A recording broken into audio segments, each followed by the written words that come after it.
Olá pessoal, boa tarde. Hoje é terça-feira, dia 10 de outubro. Volto aqui para falar ainda sobre a guerra Israel-Palestina, tomando cuidados, porque nós vamos ver aqui um relato que eu vou fazer. Sempre que tem uma guerra com dois ou até mais envolvidos, é sempre uma grande confusão fazer debate, conversar, comentar sobre isso, porque as pessoas têm visões, primeiro, muito superficiais, né? E muito em função do que a mídia informa. O problema é a gente entender que 95% da mídia mundial tem apenas uma linha de editorial, vamos dizer assim. Agora mesmo estou vendo aqui a Globo News e eles passam o dia inteiro. Eu não acho que seja errado, por um lado, o problema é que tinha que ter outro. Eles passam o dia inteiro ouvindo pessoas que estão lá em Israel, soldados de Israel, a moça que passou por uma situação péssima, o rapaz que largou a namorada lá não sei aonde, correu para não sei aonde, enfim, e não ouvem ninguém do outro lado, ninguém que esteja em Gaza. Ah, é difícil? É difícil. Exatamente porque a gente também já sabe disso, vai ver de novo aqui. Gaza vive num cerco. Mas quando eles querem, conseguem, porque quando eles conseguiram um brasileiro que estava pedindo para o governo brasileiro resgatar 26 brasileiros que querem sair de Gaza, aí eles conseguiram ouvir o brasileiro. Então, assim, tem que ouvir, porque os dramas vividos por Israel, e aqui eu não estou fazendo nenhuma juízo de valor de quem é a culpa, de quem é responsável, enfim, mas os dramas que o povo de Israel está vivendo, o povo da Palestina também está vivendo, e aliás vive há muito tempo. Aí a gente até tem que fazer uma consideração histórica, né? Enfim, então, com todo cuidado, vamos lá. Ontem eu falei aqui sobre o cerco a Gaza e falei assim, acho que tem uns 10 anos. Não, errei, tem 17 anos. E aí é o seguinte, nesse cerco, independentemente da guerra agora, esse cerco significa o seguinte, a energia elétrica fornecida por Israel, que é um terço da energia elétrica, é de apenas 4 horas por dia. As outras 20 horas é sem energia. Aí é tudo. Só 10% da água de Gaza é potável. 90% da água é para assim. Os caras fazem o que podem com ela, mas na verdade não deveriam sequer cozinhar com ela. Mas não tem outro jeito, cozinha assim mesmo. 100% dos jovens e crianças nunca saíram de Gaza, porque estão há 17 anos cercados. Então, quem tem até 17 anos nunca saiu de Gaza. 56% é o desemprego lá. E entre os jovens é 75%. Ou seja, é um gueto. É um gueto. Ontem eu ia usar essa expressão, acabei esquecendo. Na verdade, é um gueto. Quando a gente vê aqueles filmes de guerra que vê um gueto, que as pessoas vivem sem condições de higiene, sem comida, sem energia elétrica, enfim, e presas, aliás, é considerado o maior presídio ao ar livre do mundo. E isso não é dito só pelos palestinos, não, é dito por boa parte do mundo. A ONU ontem se manifestou já durante várias vezes ao longo de décadas. O problema é que a ONU se manifesta e nada acontece, a verdade é essa. Ontem ela se manifestou dizendo que o cerco agora, o cerco o cerco das forças militares, que tem 100 mil soldados israelenses no entorno de Gaza, claro, espaço aéreo fechado, espaço por mar fechado. Aliás, hoje Israel atacou o porto de Gaza, que eles já não conseguiam praticamente usar o porto, mas pelo menos saíam os barquinhos ali numa extensão pequena para fazer pescaria, para pescar uns peixinhos e tal, não sei o que lá, também agora não pode porque destruiu tudo. Então a ONU se manifestou dizendo que esse cerco que Israel está fazendo nesse momento é proibido, assim como o terrorismo do Hamas, a ONU também se manifestou, é proibido pelo direito humanitário internacional. Só que Israel, o embaixador de Israel já foi lá na ONU e já disse o seguinte: é legal, mas nós vamos fazer o que a gente acha que tem que fazer e vamos ignorar este alerta da ONU, que é o que acontece há décadas. Há protestos no mundo inteiro, tanto a favor de Israel como a favor da Palestina. Em todos eles está terminando em briga, em confusão, porrada e tal. Isso aconteceu nos Estados Unidos, em vários estados, várias cidades. Aconteceu na Europa, em vários países. Aconteceu na Austrália. Isso foi ontem. Hoje pode ser que tenha acontecido em mais algum lugar. Não sei. Hoje eu falei ontem aqui, eu estive na PUC, aqui do Rio de Janeiro, para participar, para assistir um debate entre professores convidados pelo setor de Relações Internacionais da PUC. Estavam lá o professor Nizar Messari, que é um marroquino, estava lá no Marrocos, falou por videoconferência, o professor Michel Germain, que é um brasileiro, professor da UFRJ, e o professor Márcio Scaleschi, que é brasileiro também, professor da PUC do Departamento de Relações Internacionais. O debate foi ótimo, muito bom. Eu aprendi um monte de coisa, recebi informações que eu não tinha e que eu acho que é super importante. E como o próprio debate explicitou muito isso, era um debate acadêmico, um debate não, foi até dito isso lá. Isso aqui não é rede social, isso aqui não é a imprensa dando informação muitas vezes sem nem saber do que está falando. Isso aqui é um debate de professores com mestrado, com doutorado, que estudam, que participam de diversos fóruns, que têm contatos no mundo inteiro, enfim. E ainda assim acabou mal. Nós vamos ver aqui. Aí eu não tenho como aqui falar sobre tudo que foi falado lá. Eu vou falar aqui algumas coisas que me chamaram mais atenção e que foram consensuais entre os três professores. Primeiro o seguinte: todos, foi unânime, condenaram o ato terrorista do Hamas e todos classificam o Hamas como uma organização terrorista. Só um detalhe, eu não sabia, aqueles kibbutz são comunidades agrícolas, trabalho coletivo, meio como uma cooperativa, que isso foi implantado por Israel já há muito tempo atrás. Em um deles, todos os jovens foram assassinados pelo Hamas no sábado.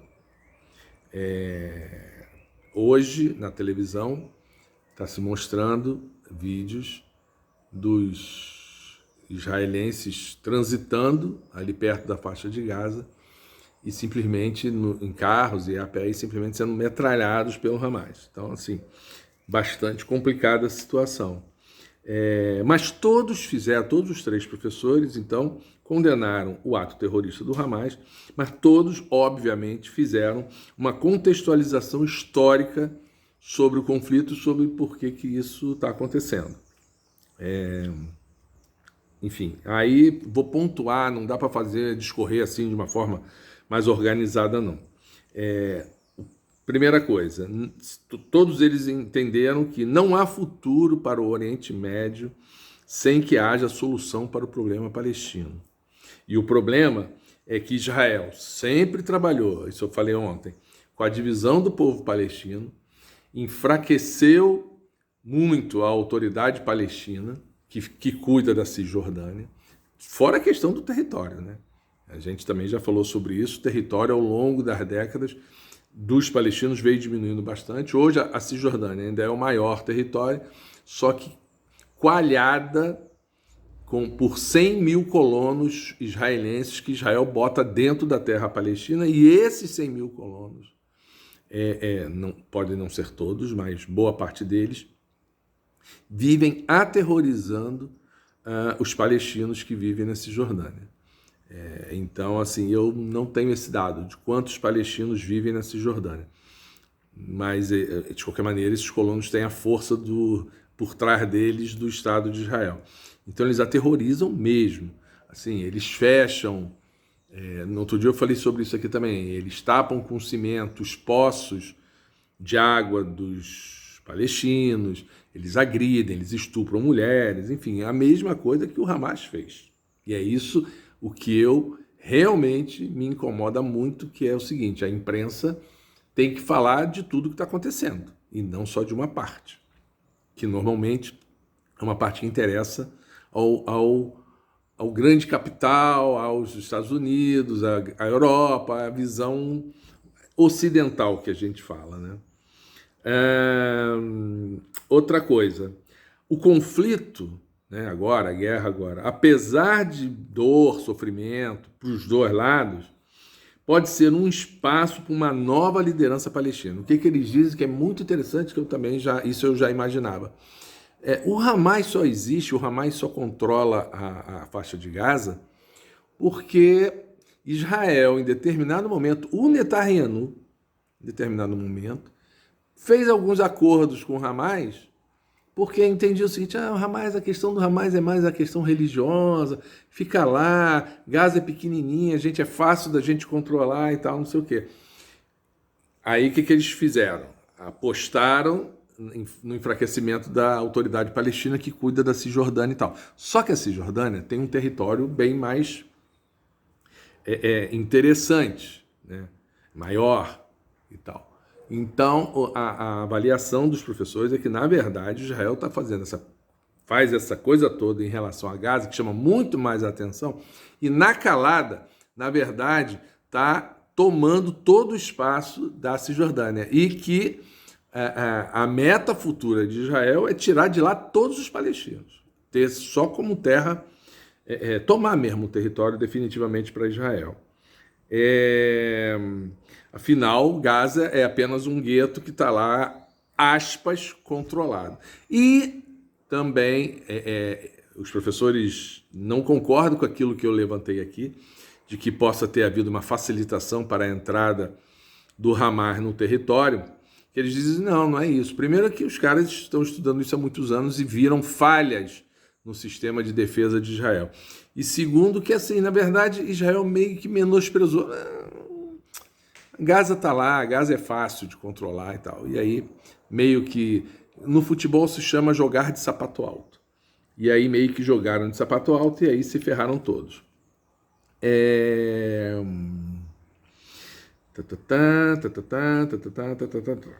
O Hamas foi criado em 1987 e desde a sua criação ele foi criado com o apoio do Mossad. O Mossad é a Central de Inteligência de Israel. Seria a ABIN daqui do Brasil e de Israel, só que com muito mais tecnologia, muito mais inteligência. Então, assim, e ele foi criado exatamente porque naquela época a OLP, Organização para a Libertação da Palestina, quem representava efetivamente o povo palestino, era muito forte. Então, o Hamas foi criado com apoio de Israel para enfraquecer a OLP. Então, é isso tudo que a gente tem que entender, que essas coisas aconteceram. Isso não é invenção. E outra conclusão que eles têm é que o maior parceiro do Hamas não é o Irã, não é a Síria, não é a Rússia, não é o Líbano, não é nada disso. O maior parceiro do Hamas é a ocupação. Porque a ocupação de Gaza e o gueto em Gaza é que permite que, como aquele povo não tem esperança nenhuma, a verdade é essa, com essas condições, e essas condições aqui são mínimas, mínimo em termos de assim, dados mínimos que eu consegui pegar. É muito pior do que isso. Então, assim, como lá eles não têm esperança de nada, é aquela velha coisa. Chega lá os caras e dizem assim: vamos lá, o negócio é a gente fazer isso e aquilo, e vamos matar todos os judeus e vamos ganhar a guerra. E os caras não têm muita alternativa. Nem todos, obviamente, inclusive a informação que tem aqui, o Hamas não detém sequer a maioria, mas por força de armas e tal, consegue calar a maioria do povo, porque não tem saída, não tem saída. Enfim, mas aí eles chamaram muita atenção disso, de que a crise atual pode fazer com que, inclusive, a comunidade internacional atue para que o povo palestino tenha uma outra liderança que possa efetivamente negociar, mas isso talvez décadas para resolver. Quando vieram as perguntas, acabou, então, todos os três falaram, foram aplaudidos, etc. e tal. Quando vieram as perguntas, aí deu uma grande confusão. Porque jovem, a gente não percebeu, eu não percebi, e depois eu perguntei para um dos professores, o Márcio Scalesi, que é amigo de amigos comuns que eu tenho e foi professor do meu filho. Eu perguntei para ele se eles sabiam que aquelas pessoas estavam ali com essas intenções. Então, o que acontece? Tinham jovens, todos em idade de faculdade, mas sequer os professores conheciam eles. Então, não se sabe se eles são alunos da PUC ou se são alunos da PUC, mas de outra área que não de relações internacionais, ou se apenas, como eu, são pessoas externas que souberam da palestra e foram lá assistir e tumultuar. Essas pessoas estavam organizadas. Isso aí eu reparei e conversei até com os professores. Falei, eles estavam aqui organizados. Eles sentaram separadamente, em pontos, vamos dizer assim, estratégicos do auditório. O auditório era pequeno. E todos filmavam. Então, eles têm imagens de vários momentos e de vários ângulos. Tá? E aí, uma jovem pegou o microfone para fazer a primeira pergunta e, na verdade, ela não fez uma pergunta. Ela começou a destratar os professores, a ofendê-los, e aí a mediadora, acho até que ela se irritou demais, a mediadora, e talvez tenha extrapolado um pouco, mas a mediadora dizia, olha só, isso não vai acontecer aqui, nós não vamos fazer esse tipo de coisa, isso aqui é um debate acadêmico, então faça uma pergunta para os professores responderem. Não é para fazer um debate público, não é um Fla-Flu, não é um Vasco-Flamengo. Enfim. Só que, obviamente, se perdeu o controle, a menina ofendeu, especialmente o Michel Germain, que é judeu, só que é um judeu de esquerda. E ela, claramente, eles todos, são judeus de extrema direita e, obviamente, todos apoiaram aqui no Brasil Jair Bolsonaro. Isso ficou claro, foi explícito, foi explicitado. Ele foi chamado de apoiador de terroristas e disse que não ia ficar sendo ofendido, que iria embora e tal, não sei o quê. Antes disso, ele disse que estavam cometendo uma... e aí lá pelas tantas a menina falou assim, porque nós perdemos amigos lá em Israel agora mortos pelo Hamas. E o cara falou, olha só, eu também perdi.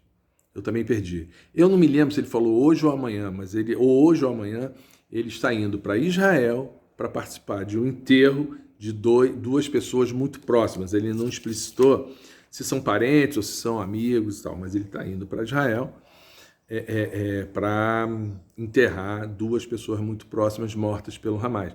Mas é o que ele diz, independentemente disso e de achar que o Hamas é um grupo terrorista, etc. e tal, ele não pode se furtar a entender também a responsabilidade que Israel, ao longo das décadas, tem nesse processo todo. Foi uma confusão geral, o professor disse que então ia se retirar, só que quando ele tentou se retirar, se percebeu que, eu acho que foi exagerado, tá? Eu estava lá o tempo todo e como não tinha lugar para sentar, eu fiquei sentado no chão, literalmente, quase que debaixo da mesa onde eles estavam fazendo a apresentação. Eu estava debaixo de uma cadeira, praticamente eu estava, né? Então, eu vi tudo muito de perto. Acho que foi um pouco exagerado, mas ficaram preocupados dele não ter segurança para sair do recinto, de ser agredido, alguma coisa assim. E aí ele teve que voltar, e aí continuou a confusão, até que chegou a segurança, e os professores tiveram que sair daquela sala da PUC, daquele auditório da PUC, sob escolta de segurança. Isto é um absurdo, Isso é um absurdo. As pessoas têm que aprender que, assim, elas podem não gostar do que o cara está falando. Está numa palestra, o cara está falando lá um monte de bobagem, que ela não... Vai embora, vai embora. Ou aborda e até discorda, mas de uma forma, primeiro, democrática e, segundo, baseada dentro do que foi proposto para o evento. O evento, como foi dito lá no início pela mediadora, era um debate acadêmico para se discutir de modo acadêmico e não para ficar fazendo um debate político, um debate de briga de rua, de bar de esquina. Enfim, é isso que nós estamos vivendo no mundo. Está muito complicado e começando a ficar muito perigoso. A verdade é essa.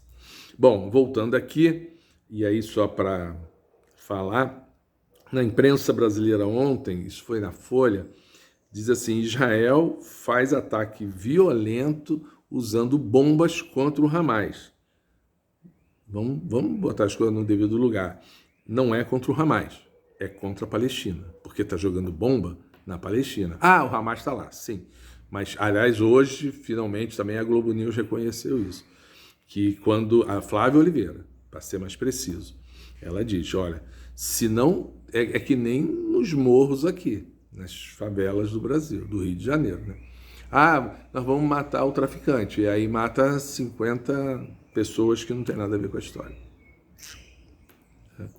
Então, assim, tudo bem. Ah, uma guerra é assim mesmo, a guerra é assim mesmo. Para todo lado é assim, eu sempre disse isso, não tem bonzinho na guerra. Mas então que a imprensa retrate o que está acontecendo. Não está atacando só o Hamas, está atacando a Palestina, né? Tanto é verdade, isso que eu estou falando, que o próprio Israel disse que destruiu 5.300 prédios. Não eram prédios só ocupados pelo Hamas, certo? Também Israel disse que encontrou 1.500 corpos de terroristas em Israel a partir dos confrontos que houve no sábado. E só que os números oficiais dizem que morreram 800 palestinos. Ora, morreram 800 palestinos, tem que somar esses, então, os 1.500, ou então é mentira de Israel, que também pode ser. Mas se não são 800, são 2.300, os 800 mais os 1.500. Então, assim, essas coisas... E eu não vejo na imprensa, raríssimas vezes, alguém questionando. E aí, gente, só para terminar de uma forma um pouco melhor, porque hoje realmente o dia foi triste, eu estou até meio abalado hoje. O governo brasileiro já conseguiu tirar, por meio da FAB, usando um avião da FAB, os primeiros 211 brasileiros de Israel. Tem 26 lá em Gaza, só que esses 26 terão que sair por terra pelo Egito, já tem negociação com o Egito, para eles saírem pelo Egito, e depois do Egito voarem para a Europa, provavelmente. São 1.700 brasileiros que querem sair de Israel, mas já tem outro avião lá para mais 200, que vem amanhã, se não me engano. Tem outros aviões pequenos. Depois esses aviões aqui, que chegarem aqui, voltam para lá para ir buscando em, sei lá, uma semana ou um pouco mais, todos os 1.700 deverão ser retirados.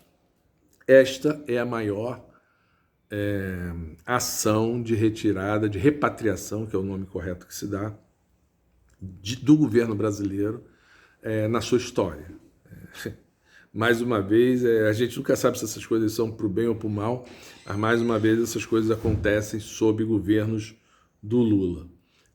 Mais um dado histórico aí que fica. A maior operação de repatriação da história do governo e do povo brasileiro. É isso, vamos ver se as coisas melhoram, tá difícil e até qualquer dia.